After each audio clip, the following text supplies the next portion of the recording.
dia som grup de SOSABE i està format per 7 persones. Hi ha el nostre profe de Tecno i de l'Escola Santana i està situat a primera edat.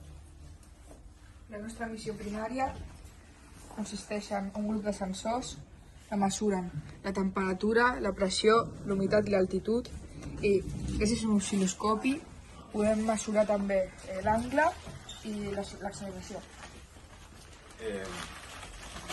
Aproximadament el nostre paracaiguda mide 95 centímetres i amb 16 quadres. La nostra missió secundària està basada en la biologia i la quàntica. És un experiment on el que volem mostrar-vos és com afecta la radiació en els viatges espacials. Tindrem 3 mostres a l'escola, 3 que vindran amb nosaltres a l'aeroport i 4 que seran posades dins de la càpsula.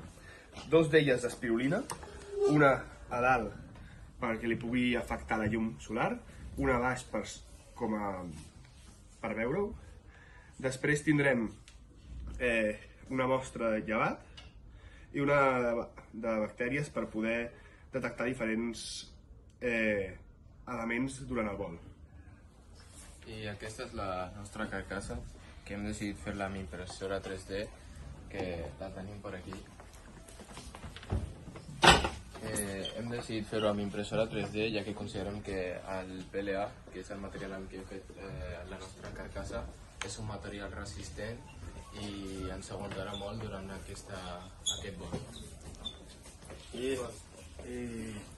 ¡Vamos! ¡Vamos a ganar!